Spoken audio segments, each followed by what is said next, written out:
ପଶୁମାନଙ୍କୁ ଦି ତିନିଟା ଫୁଲ ଦିଅ କି ଯାହା ଦିଅ, ଯେତେ ପିଲେଇ ଦିଅ ପଛେ ମଦ, କିନ୍ତୁ ବାଘ କେବେ ହେଇପାରିବେନି। କିନ୍ତୁ ଗୋଟେ ମଣିଷକୁ ହାଫ୍ ଗୋଟେ ପିଲେଇ ଦିଅ, ତୁରନ୍ତ ଆପଣ ବାଘର ରୂପ ଦେଖିବେ। ସାଙ୍ଗେ ସାଙ୍ଗେ ସେ ରୂପ। ଭାଇ କ'ଣ କହିବ ଭାଇ, ସବୁ ମୁଣ୍ଡ ଉପରେ ପାର ହେଇଯିବ ସବୁ କଥାବାର୍ତ୍ତା, ହାଇ ଲେବୁଲ୍ର କଥାବାର୍ତ୍ତା କରିବ। ସେ ଷଣ୍ଢ ହାତୀକୁ ଉଠେଇ ଫୋପାଡ଼ି ଦେବ। ଏମିତି ଲୋକ ନା ମଣିଷ ଆମେ ଜନ୍ମ ହେଇଛୁ। ଆଉ ଦିନେ ସେମିତି ଗୋଟେ କୁକୁର ଆଇଲା, ତାକୁ କ'ଣ କରୁଛନ୍ତି ନା ତାର ଦାଢ଼ି ନିଶ ଲଗେଇକି ତାକୁ ପୁରା ସିଂହ ଭଳିଆ ବନେଇଦେଲେ। ମୁଁ କହିଲି ହଁ ବନାଅ ଭଲେଇ ବନାଅ, ନାଞ୍ଜ ଫାଞ୍ଜ ମୋଟା କରି ତା ନଖ ପଖ ଲଗେଇ ତାକୁ ତ ବନେଇ ବାହାର କର। ଦେଖିଲା ଭାଇ ପୁରା ସେର ଭଳିଆ, ମାନେ ସିଂହଟା ପୁରା ଦେଖାଉଛି। ଆରେ ବାପରେ ଏଇଟା କ'ଣଟା କି? ମୁଁ କହିଲି ଭାଇ ଯାହା ବନାଅ ଭାଇ, ସେ ସିଂହ ଭଳିଆ ତ ଗର୍ଜିବନି ନା। କହିଲା ଭାଇ ଦେଖ କେମିତି ଗର୍ଜିବ ଦେଖ।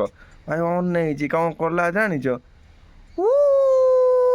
ଭାଗସରା କହିକି ଗୋଟେ ଘାଣ୍ଟରେ ଗୋଟେ ଗୋଇଠା ପକେଇଲି, ସେପଟେ ହାମ୍ବୁଡ଼ି ତା ସବୁ ରଙ୍ଗ ଫଙ୍ଗ ଉତରିଗଲା।